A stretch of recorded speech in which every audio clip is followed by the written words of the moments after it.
اس نے سیدھا کہا رشتہ دار مرنے والے ہیں. دوسرے معبر نے کہا کہ حضور آپ اپنے رشتہ داروں کے بعد مرنے والے ہیں، یعنی آپ کی لمبی عمر ہوگی. کہا اس کو انعام اور اکرام سے نوازو. بات وہی تھی. تو اللہ یہ کہتا کہ بہن کو بھائی کا آدھا، یہ نہ کہہ کر کے اللہ نے کہا کہ بھائی کو 2 بہنوں کا حصہ. یہ تعبیر ہے قرآن کی.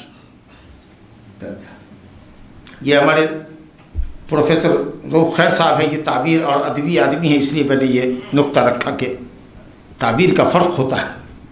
سمجھا نا؟ بات کو، کسی بات کو عمدگی سے پیش کرنے کا جو انداز ہوتا ہے وہی ہوتا ہے. چلیے یہ تو اولاد کا ذکر ہو گیا، مسئلہ ختم. اب آ گیا دوسرا پورشن.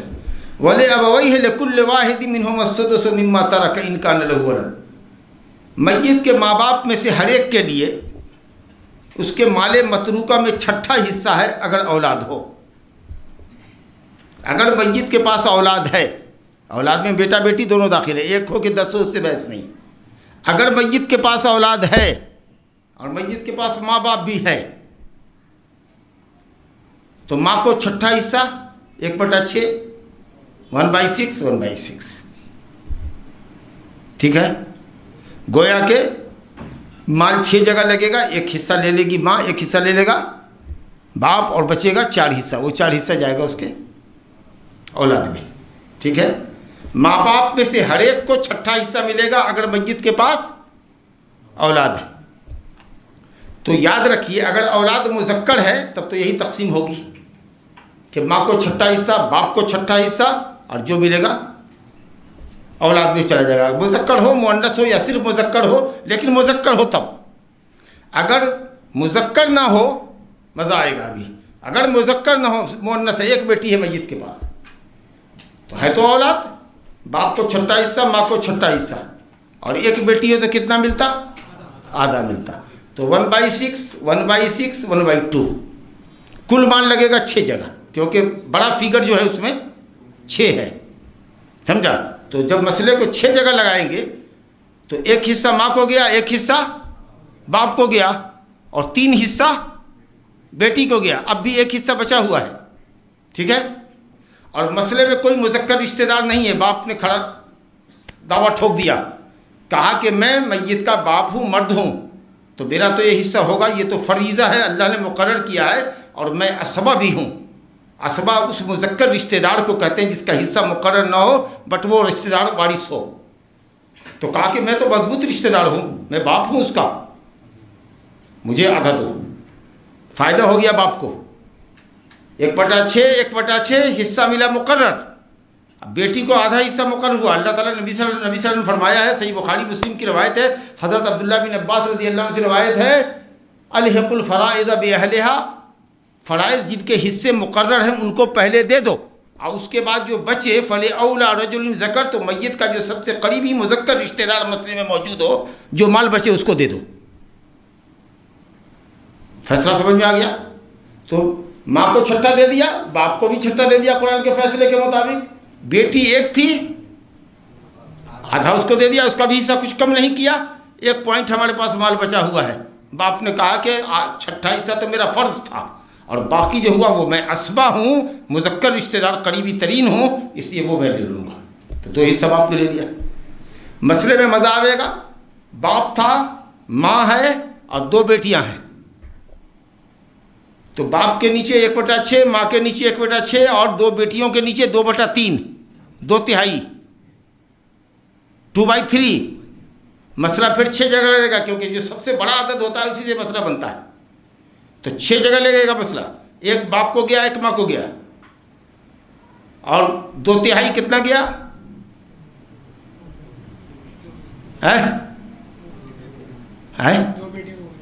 ارے 2 بیٹیوں کو 2/3 کتنا ہوگا؟ 6 میں 2/3 کتنا ہوگا؟ سب حسابی 4. ایک دم ٹھیک ہے، سالڈ بتایا اس نے. ارے جب مسئلہ 6 سے ہے تو 3 دنا 6، اور پھر 2 کو 2 سے اوپر ضرب دو، 4.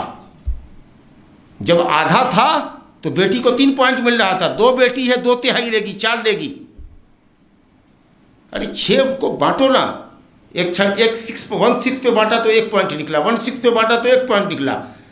اور 6 کو 3 پر بانٹا تو 2 پوائنٹ نکلا, اس 2 کو ڈبل کرنا ہے, 2 اوپر 2 ہے, 2/3 ہے, 4 نکلا, تو 4 اس کو مل گیا, چھٹا حصہ باپ کو مل گیا, 1 پوائنٹ ماں کو, مال ختم ہو گیا. اب ابا حضور آپ کو کچھ نہیں ملے گا, کیونکہ جتنے لوگ تھے انہوں نے لے لیا, اب کچھ بچتا تب نہ آپ کو دیتے, مذکر رشتہ دار تھے تو آپ قریبی مذکر رشتہ دار تھے, بچ جاتا تو آپ کو ابا حضور دے دیتے, نہیں بچا. خیر سے ایک بیٹی اگر ہوتی تو 1 پوائنٹ آپ کو مل رہا تھا اور ایکسٹرا.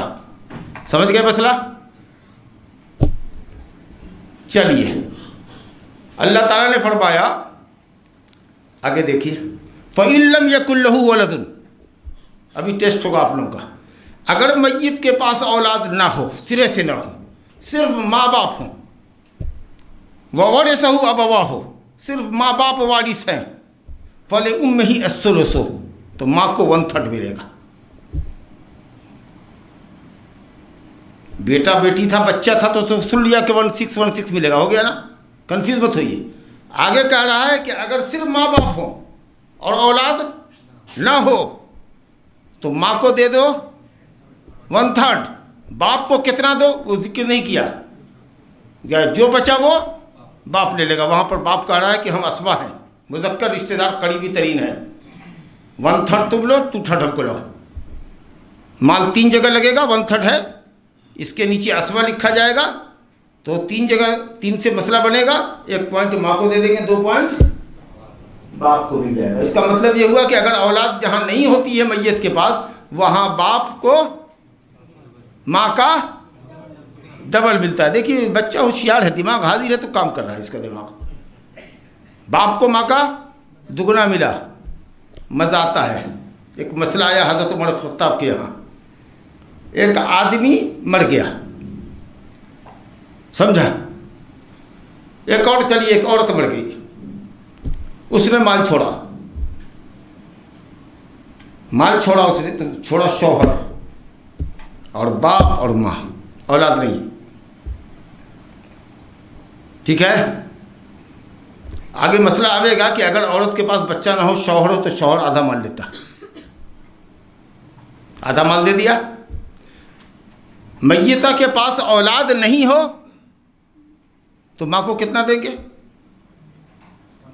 1/3, ابھی پڑھا 1/3. باپ کو رہو, کہو کہ ابھی آپ اسبا ہیں, آپ رکیے دیکھتے ہیں بانٹ کے کتنا مال جاتا ہے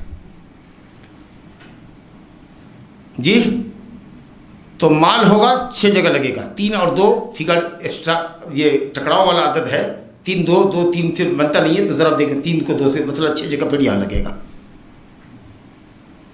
تو شوہر کو آدھا دیں گے, کتنا 3, ارے مسئلہ 6 سے لگے گا تو کتنا دیں گے شوہر کو 3, ماں کو 1/3 دیں گے تو کتنا دیں گے 2, 1/3 دیا, 1/6 نہیں 1/3, کتنا دیا, کتنا مال دیا, کتنا ہوا 5 ہوا. باپ کو حصے میں آیا کتنا 1, وہ کہتا ہے ہم راضی نہیں ہیں, اس نے ہنگامہ مچایا, کہا کہ ہرگز راضی نہیں. اللہ رب العالمین نے کہا کہ جہاں اولاد نہ ہو وہاں تم کو ملے گا 1/3, ہم کو ملے گا 2/3. یہاں شوہر کے ہو جانے سے, یا شوہر والا بیوی چھوڑا اور ماں باپ چھوڑا, تو ہمارا حق کیسے کم ہو جائے گا تم سے, ہم کو یہ نہیں ہو تم سے دگنا چاہیے, اپنی بیوی سے جھگڑ رہا ہے وہ, سمجھا آپ سمجھ لیں گے.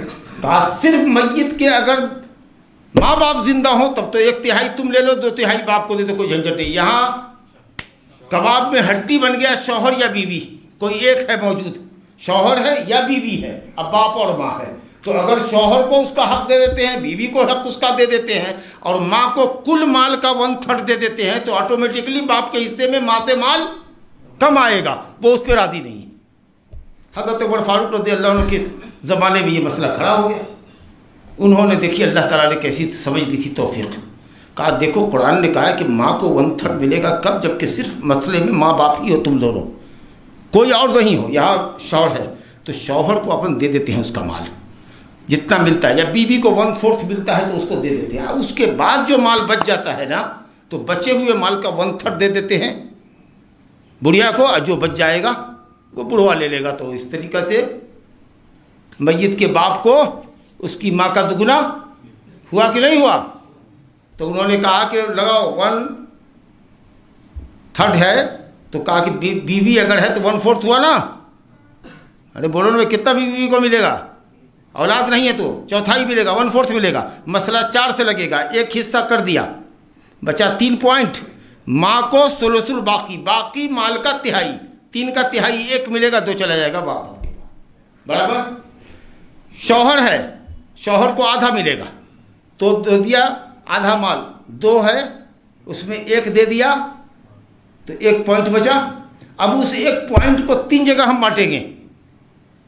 بیوی کو دیں گے 1 پوائنٹ کا 1/3، باقی مال جو بچے گا زوجین کو دینے کے بعد اس کا 1/3 آپ کو، باقی مادہ مال کا 1/3 آپ کو دے رہے ہیں. 1/3 تو دے رہے ہیں نا، 1/3 دے رہے ہیں، مگر کل مال کا نہیں دے رہے. کل مال کا تب دیتے جب میت کو صرف باپ ہوتے تب. چونکہ یہاں پر ایک آدمی ایکسٹرا موجود ہے اور وہ مال لے رہا ہے، اور ظاہر ہے کہ مذکر باپ جو اسٹرانگر ہے اس کو مال بیوی سے، اپنی بیوی سے کم مل رہا ہے. حضرت عمر فاروق رضی اللہ عنہ نے کہا، اس لیے اس مسئلے کو مسئلہ عمریہ کہتے ہیں. مسئلہ عمریہ کے اس مسئلے کا سولوشن حضرت عمر فاروق نے پیش کیا تھا. تو اب سمجھ بات آ گئی ہوگی آپ کو کہ اگر مسئلے میں صرف ماں باپ ہے تو ماں کو تہائی دے دو بھیا، باپ کو 2/3 دے دو. لیکن اگر مسئلے میں میاں بیوی میں سے کوئی ایک زندہ ہے تو میاں بیوی کو اس کا حصہ مقرر، جو زندہ ہے اس کا حصہ دے دو. باقی جو مال بچ جائے، باقی مادہ مال کا 1/3، ثلث المال المتبقع، مال متبقع کا تہائی حصہ ماں کو دے دو. آٹومیٹکلی بچے ہوئے مال کا، اس میں نہ ماں کو اعتراض ہونا چاہیے نہ باپ کو اعتراض ہونا چاہیے. بھئی یہ شوہر ہے، اس کو اس کا حصہ دے دیا. اب جو بچے گا وہ آپ دونوں کو بانٹیں گے. 1/3 آپ لیجئے، 2/3 ان کو دیجئے بچے ہوئے مال میں سے. مسئلہ حل ہو گیا ہوگا. اللہ اکبر. کہتے فَإِنْ كَانَ لَهُ إِخْوَةٌ فَلِأُمِّهِ السُّدُسُ مِنْ بَعْدِ وَصِيَّةٍ يُوصَىٰ بِهَا أَوْ دَيْنٍ. اب اس آیت کو دیکھیں مزے میں. کہا کہ میت کے پاس بھائی ہیں، میت کے پاس اخوہ ہے، بھائی ہیں یا بہنیں ہیں، 2 بہنیں ہیں، 3 بہنیں، 4 بہنیں ہیں، 2 بھائی 2 بہنیں ہیں. بیٹا بیٹی نہیں ہے. اب باپ کہاں ہے؟ مزہ آ رہا ہے. صرف ماں باپ ہے، 2-4 بھائیاں. آپ غور کریں تو اللہ تعالیٰ کہتا ہے کہ ماں کو سدس دے دو. یہ جو 2 بھائی تھے نا، ان 2 بھائیوں نے ماں کا حصہ 1/3 سے گرا دیا، 1/6 پر، جسٹ ہاف پر لیا ہے. حالانکہ اس مسئلے میں بھائی بہن وارث نہیں ہوگا، کیونکہ باپ اسٹرانگر یہاں موجود ہے. باپ کے ہوتے ہوئے بھائی، چچا، پتیا، کوئی بھی وارث، بھتیجا بھتیجا کوئی بھی وارث نہیں ہوگا. سب کو باپ محجوب کرے گا. ہٹو ہٹو ہٹو، ہم اکیلے مضبوط ہیں. آپ سمجھے؟ آپ اللہ اکبر. دیکھ لیجئے، بھائیوں نے اور بہنوں نے، میت کے بھائیوں اور بہنوں نے جو کہ اس مسئلے میں محجوب ہیں، باپ کی وجہ سے یہ ترکہ پانے کے اہل نہیں ہیں، لیکن انہوں نے ماں پر اثر یہ ڈالا. حتیٰ کہ اگر وہ ماں کے بھی بچے ہوتے، یعنی میری ماں اگر دوسرا شوہر کیے ہوئی ہے، پہلے شوہر سے ہمارے 2 بھائی بہن ہیں، اور دوسرے باپ کے یہاں آ کر کے ہم پیدا ہوئے، ہمارے 2 بھائی بہن ہماری اسی ماں سے ہیں، اور باپ بھی زندہ ہے، ہمارا ماں مری ہے. آپ سمجھ رہے ہیں نا؟ تو یہ 2 بھائی بہن جو ہماری ماں جائی بھائی ہیں، ہمارے ترکے میں ہماری ماں کو، جو ان کی بھی ماں ہے، یہ دونوں لڑکے وارث نہیں بھی ہو رہے ہیں تو اپنی ماں کو، ارے وہ دونوں بھائی جو ہمارے ماں جائی بھائی ہیں، اگر کبھی بھی وارث ہوتے ہیں ہمارے مال کے تو ڈیو ٹو مدر، ماں ہی کے رشتے سے وارث ہوتے ہیں. لیکن دیکھیے عجیب و غریب معاملہ ہے کہ جو بھائی بہن ماں کے واسطے سے وارث ہو رہا ہے، وہ یہاں وارث نہ ہو کر کے بھی ماں کے اوپر اثر ڈال رہا ہے کہ اس کا حصہ کم کر رہا ہے. تو اگر 2 بھائی بہن ہوں مسئلے کے اندر تو ماں کو مل جائے گا 3.6. اب باقی سب مال باپ اٹھا لے گا. کیوں نہیں؟ سمجھا کہ نہیں؟ گویا مسئلہ 6 جگہ لگے گا، 1 جگہ ماں کو دے گا، اب 5 پوائنٹ باپ لے لے گا. یہاں پر آ گیا مسئلہ سمجھ میں کہ نہیں آیا؟ تو معلوم یہ ہوا کہ ماں کو سدس ملتا ہے، باپ کو سدس ملتا ہے. کب؟ جبکہ میت کے پاس بیٹا ہو مذکر. اگر میت کے پاس بیٹی ہو، 1 ہو، تو دونوں کو سدس ملے گا. اب بیٹی 1 کو آدھا دینے کے بعد 1 پوائنٹ بچ جائے گا جو باپ ایکسٹرا لے لے گا. ماں باپ ہے اور 2 بیٹیاں ہیں تو باپ کو سدس، ماں کو سدس، 4 پوائنٹ بیٹیوں کو ملے گا. کچھ نہیں آپ کو ملا. مسئلے کے اندر اگر اولاد نہیں ہے، صرف ماں باپ ہی ہیں، تو ماں کو تہائی ملے گا، باقی مال باپ لے لے گا. لیکن اگر مسئلے میں میاں بیوی میں سے کوئی ایک زندہ ہے تو مسئلہ یہ ہوگا کہ میاں بیوی کو اس کا حق دے دو، باقی جو مال بچے گا اس میں کا تہائی ماں کو دینا، 2/3 باپ کو دینا۔ اگر مسئلے میں میت کے پاس نہ بیوی ہو، کچھ بھی نہیں، 2 بھائی ہیں اور ماں باپ ہیں، تو 2 بھائی باپ کی وجہ سے محروم ہو کر کے بھی ماں پر اثر یہ ڈالتا ہے، اس کا نقصان کر رہا ہے کہ 1/3 سے 1/3 سے 1/6 پہ لا کر کے اس کو چھوڑ رہا ہے، اور 5 حصہ مال باپ کو جا رہا ہے۔ تو یہ اولاد کا مسئلہ اور یہ ماں باپ کا مسئلہ اللہ نے ذکر کرنے کے بعد فرمایا آباؤکم، اس سے پہلے اللہ نے کہا کہ یہ جو ترکے کی تقسیم ہے نا، یہ وصیت اور قرضے کے بعد، پہلے وصیت اور قرضہ، اگرچہ ترتیب میں وصیت پہلے آئی ہے، قرض بعد میں آیا ہے، لیکن صحیح بخاری میں حضرت علی بن ابی طالب کا قول موجود ہے کہ نبی کریم صلی اللہ علیہ وسلم نے تعلیقاً ذکر کیا ہے سند حذف کر کے کہ نبی صلی اللہ علیہ وسلم نے قرض کو مقدم رکھا وصیت کے اوپر، سمجھا؟ اور سب سے پہلے تو میت کی تجہیز و تکفین ہونی چاہیے، اس کے مال متروکہ میں اس کی پوری تجہیز و تکفین کرو، اس کے بعد اعلان کرو کسی کا قرض ہے بھائی، قرض ہے تو قرض ادا کر دو، قرض ادا کر دینے کے بعد جو مال بچا پوچھو کسی ہمارے باپ نے کسی کو وصیت کی ہے، لکھی تک کوئی تحریر ہے تو لے کر کے آؤ، تو اب جو مال بچا ہوا ہے اس کے 1/3 تک وصیت کو نافذ کرو، بات سمجھے؟ کل مال کا 1/3 حصہ اب جو بچا ہوا ہے قرض دینے کے بعد 1 لاکھ روپیہ تھا، 10,000 روپیہ اس کے کفن دفن میں خرچ ہو گیا، سمجھا کہ نہیں؟ اس کے بعد میں نے پوچھا کہ بھائی کوئی قرض ہے تو ہاں 40,000 روپیہ تمہارے باپ کے اوپر قرض ہے، تو 40,000 روپیہ قرض کا کوئی ثبوت اگر آیا تو ہم نے وہ 40,000 دے دیا، 50,000 تو ختم ہو گیا، بچ گیا 50,000 روپیہ۔ 50,000 روپیہ میں پوچھا کہ بھائی کسی کو ہے، کسی کو وصیت میرے باپ نے کی ہے؟ اس نے کہا 10,000 کی وصیت ہے، یہ دیکھو لکھا ہوا ہے 2 آدمی کے دستخط ہے، تو ہم دیکھیں گے کہ 50,000 کا تہائی کتنا ہوتا ہے، 15 45 16 یا 48 17 یا 51 گویا 16,000 کے قریب ہوتا ہے۔ ماشاءاللہ باپ نے 10,000 کی وصیت کی، چلو بھائی 10,000 لے لو، لیکن اگر 20,000 وصیت کیے ہوا ہوتا باپ تو ہم اس کو 1/3 پر لا کر کے روک دیتے ہیں، کہتے ہیں ہم اس سے زیادہ نہیں دیں گے، کیونکہ اسلام کے خلاف ہے۔ ہاں سب وارثان راضی ہو کر کے کہتے نہیں، ابا نے اگر کہہ دیا ہے 20,000 تو چلو 20,000 دیتے ہیں، ہم لوگ 40,000 میں بانٹ لیں گے، یہ آپ کی مرضی، ورنہ شریعت میں تہائی سے زیادہ کی وصیت نہیں چلتی۔ بہرحال ترتیب یہ ہے کہ میت کی تجہیز و تکفین کیجیے، اس کے بعد اس کا قرض ادا کیجیے، اس کے بعد وصیت۔ مگر اللہ رب العالمین نے وصیت کا یہاں پر پہلے ذکر کیا ہے، قرض کو بعد میں ذکر کیا، کیونکہ قرض کا تو مطالبہ کرنے والا موجود ہے، قرض دار، وہ تو گردن پکڑ لے گا آپ کی، تمہارے باپ کے یہاں میرا اتنا پیسہ ہے، لیکن جس حق کے حق میں وصیت کیا ہے، ارے ہم سے نہیں، ارے تم نے کاغذ بنا لیا ہوگا، ارے جعلی دستخط کر لیا ہوگا، ارے تو وصیت کی کوئی حیثیت نہیں ہوتی ہے، سمجھا کہ نہیں؟ وہ مستحب چیز ہے، وہ بیچارہ مرنے کے بعد ثواب کے واسطے صدقہ جاریہ کے واسطے کچھ وصیت کیا ہوا ہے، عام طریقے سے بچوں کو اس میں دلچسپی وصیت نافذ کرنے میں نہیں ہوتی ہے، جبکہ یہ عبادت ہے، اس لیے اللہ تعالیٰ نے وصیت کی اہمیت کو بتانے کے لیے ذکر میں مقدم کیا دین کے اوپر، حالانکہ ترتیب میں دین مقدم ہے، وصیت پر پہلے قرض چکاویں گے، اس کے بعد بچے گا تب۔ 1 لاکھ روپیہ تھا، 10,000 کفن دفن میں لگ گیا، اب معلوم ہوا کہ 1 لاکھ باپ پر قرضی ہے، 10,000 روپیہ ہم لوگ کو اپنا چندہ کر کے اپنے بھائیوں میں بہنوں میں دینا پڑے گا، تو وصیت کدھر سے نافذ کریں گے آپ کوئی؟ نہیں ہے، کچھ بچا ہی نہیں، تو پہلے تو قرض ادا کرو، لیکن چونکہ وصیت کو نافذ کرنے میں لوگوں کی دلچسپی نہیں ہوتی ہے، اس لیے اللہ تعالیٰ نے وصیت کو مقدم کیا ہے۔ خیر، اللہ تعالیٰ کہتا ہے کہ باپ اور ماں کے درمیان، اولاد کے درمیان جو ہم نے ترکے کی تقسیم کیا ہے، تم نہیں جانو گے کہ میت کے لیے کون زیادہ قریبی ہے، کون زیادہ نفع کے لائق ہے، اس لیے یہ اللہ کا فریضہ ہے۔ اللہ تعالیٰ علیم الحکیم ہے، علم اور حکمت والا ہے، اس نے اپنی حکمت کے حساب سے یہ فیصلہ کیا ہے۔ اللہ اکبر۔ کوئی کہہ سکتا تھا کہ پہلے باپ کا ذکر ہونا چاہیے تھا، کیونکہ اولاد اپنے ماں باپ سے پیدا ہوئی ہے، کیسے اللہ تعالیٰ نے وصیت اولاد کے لیے کر دی؟ ہم کہیں گے نہیں باپ ماں تو اب بوڑھا ہے، مرنے کے قریب ہے، اس کا ذکر پہلے کیوں کرتے؟ ارے بچہ ہے اس کا، ابھی اس کو پیسے کی ضرورت ہے، اس کو خرچ اخراجات کی ضرورت ہے، ٹھیک، تو اللہ تعالیٰ نے پہلے بچے کا ذکر کیا، سمجھا کہ نہیں؟ تم کہتے نہیں یہ بڑا بیٹا ہے، اس کو کچھ زیادہ ہونا بھائی، سمجھا کہ نہیں؟ یہ ابھی تو کنوارا لڑکا ہے، سمجھا کہ نہیں؟ ارے کئی کو ایسا کرتے، تم بڑے ہو، تمہارے پاس 2-4 بیٹے ہیں، کمانے والے ہو گئے، ہم کو پیسہ تو زیادہ، ہم چھوٹے ہیں، ابھی پڑھائی کر رہے ہیں، پڑھائی کریں گے، گھر بنائیں گے، شادی کریں گے، ہم کو زیادہ ملنا چاہیے، چھوٹا بیٹا کا ہے، ہاں؟ کتنے لوگوں سے فیصلہ لیجئے گا، سب کہے گا کوئی چھوٹے پر رحم ہونا چاہیے، بھائی چھوٹے کو کچھ زیادہ تو بھائی ابھی انہوں چھوٹے ہیں نا، تمہاری تو شادی بیاہ ہو چکی ہے، ابھی ان کو شادی وادی کرنی ہے، ان کو زیادہ تو کچھ، تو یہ سب ڈسپوٹ ہو جاتا تمہارے درمیان۔ اگر عقل والوں کی دنیا اگر بیٹھتی نا تو کسی نتیجے پر تم نہیں پہنچتے۔ اللہ کہتا ہے کہ تم نہیں جانتے کہ نفع کے اعتبار سے کون ہے، کون کتنا ہے، کس کو کیا ملنا چاہیے، وہ ہم جانتے ہیں۔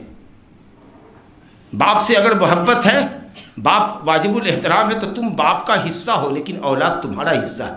تو تم سے قریب کون ہوا؟ وہ جو تمہارا حصہ ہے، وہ جو تمہارے باڈی کا پارٹ ہے، وہ تمہارا قریب ہے، اس لیے اللہ نے اس کو ذکر کیا۔ اب ویسے بھی اولاد سے شفقت اور پیار زیادہ ہوتی ہے، اس لیے اس کا ذکر ہوا۔ ماں باپ کا ذکر بعد میں ہوا۔ ماں کو کیا ہے بھائی، بیٹا کھلا رہا ہے، شوہر ابھی زندہ ہے ماشاءاللہ، پینشن پا رہا ہے، کھلا رہا ہے، تو بیٹے کے مال سے ترکہ اگر مل رہا ہے تو بڑے کو، میاں صاحب کو زیادہ لے لے، تو بوڑھی تم اتنا پیسہ لے کے کیا کرو گی؟ نہیں سمجھ میں آیا؟ تو اللہ تعالیٰ کہتا ہے کہ یہ تمہارے بابا، تمہارے بیٹے بیٹیاں کون تمہارے زیادہ نفع کے قریب ہیں، کتنے رشتے کے اعتبار سے کون کتنے قریب ہیں، کن کو کیا ملنا چاہیے، یہ اللہ رب العالمین زیادہ جانتا ہے۔ وہ علیم اور حکیم ہے، علم والا ہے، کامل العلم ہے، اور اس کا علم حکمت پر مبنی ہے، اس لیے یہ فیصلہ کیا فریضۃ من اللہ، یہ اللہ کا فرض کیا ہوا ہے۔ ذرا بھی تو ٹانگ مت اڑانا اور اپنا ماتھا پچی مت کرنا، اپنی بدھی مت لگانا، اس میں جو جیسے کہہ دیا ہے ویسے تقسیم کرنے کا۔ اللہ اکبر۔ اب آئیے دوسری آیت میں اللہ نے میاں بیوی کا ذکر کیا ہے، اور وہی ماں جائی بھائی کا ذکر کیا ہے، جس کو اخیافی بھائی کہتے ہیں۔ کہا اللہ تعالیٰ نے کہ تمہارے لیے آدھا ہے جب تمہاری بیویاں چھوڑیں، جو مال تمہاری بیوی چھوڑ کے جائے، آدھا ان لم یکن لہن ولد، ایک دم ایزیئر ہے، اگر اس کے پاس کوئی اولاد نہیں ہو۔ عورت کے پاس کوئی اولاد نہیں ہے، نہ تم سے نہ کسی پہلے شوہر سے، نہیں سمجھے؟ پہلے دوسری بیوی ہے تمہاری، تم سے بھی اس کو اولاد نہیں ہے، اب پہلے شوہر سے بھی اولاد نہیں تھی،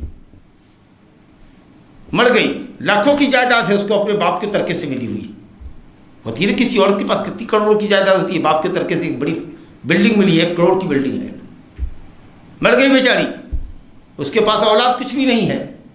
تم پہلے شوہر ہو تو اولاد نہیں ہے، اگر دوسرے شوہر ہو، تیسرے شوہر ہو، تو پہلے شوہروں سے بھی اس کو کوئی اولاد نہیں ہے، سرے سے اولاد نہیں ہے۔ تو اللہ تعالیٰ کہتا ہے کہ جاؤ، بونس تم کو مل رہا ہے، آدھا اس عورت کا مال متروکہ تمہیں کو ملے گا، شوہر کو آدھا ملے گا، آدھا جائے گا اس کے باپ ماں، کوئی بھی زندہ ہو تو جائے، اس کو چھوڑو نا، گولی مارو، کوئی ہے یا نہیں ہے، مر گیا کہ زندہ ہے اس سے مطلب نہیں، تم کو ملے گا آدھا، دوسرے کی فکر چھوڑو، اگر تمہاری بیوی کو بچہ نہیں ہے تو،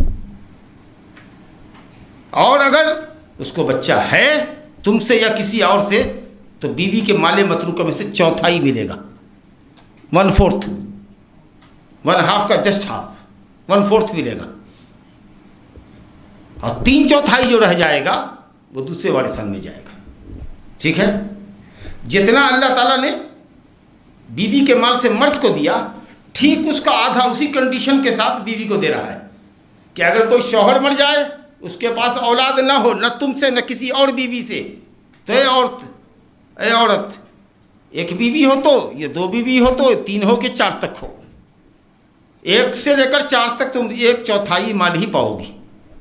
اور اگر شوہر کے پاس بچہ ہے کسی بھی ایک عورت سے، ادھر سے یا کسی پہلے اور کسی بیوی سے، تو 8واں حصہ ملے گا، 1/8 ملے گا، اور 1 سے یہ جو ہے 7 حصے جو ہیں وہ چلے جائیں گے دوسرے وارثان کی طرف۔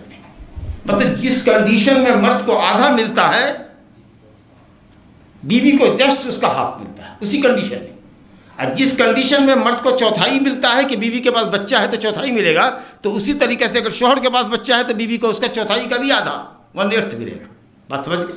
اور دونوں میں یہی شرط ہے، وصیت قرض کی ادائیگی ہونے کے بعد، اس کی وضاحت ہو گئی۔ الحمدللہ آپ نے سمجھ لیا نا کہ مرد اور عورت دونوں اگر ایک جنس کے ہوں، ایک لیول کے ہوں، تو اللہ تعالیٰ مذکر کو مؤنث کا دگنا دیتا ہے۔ اولاد کے اندر بھی اللہ نے 1 بیٹے کو 2 بیٹی کا دیا، اور یہاں بھی میاں بیوی کے درمیان بھی مرد کو اللہ تعالیٰ بیوی کا دگنا دے رہا ہے۔ بیوی کے پاس اولاد نہیں ہے تو آدھا لے رہا ہے، اولاد ہے تو چوتھائی لے رہا ہے، لیکن اسی شوہر کے انتقال کے بعد اگر شوہر کے پاس اولاد نہیں ہے تو بیوی کو صرف چوتھائی مل رہا ہے، اولاد ہے تو 1/8 مل رہا ہے، بالکل ہاف مل رہا ہے اس کا۔ اللہ اکبر۔ اچھا، اس کا مطلب یہ ہوا کہ بیوی بھی اپنے مال کی مالک ہے، تب تو تم اس کے ترکے کے مالک ہو، تو اپنے مال میں اگر وہ عاقلہ ہے اور کچھ خرچ کر دیتی ہے، جی بلڈنگ کا کچھ حصہ، 1 روم 2 روم یا 1 فلیٹ، کئی فلیٹ کی بلڈنگ ہے، 1 فلیٹ اس نے بیچ کر کے مسجد کو دے دیا، ڈونیٹ کر دیا، تو تم کون ہوتے ہو کہنے والے؟ کیوں ڈونیٹ کرتی ہو؟ سمجھ رہے ہو کہ یہ مرے گی تو سارا فلیٹ تو آدھا ہم کو ہوگا نا،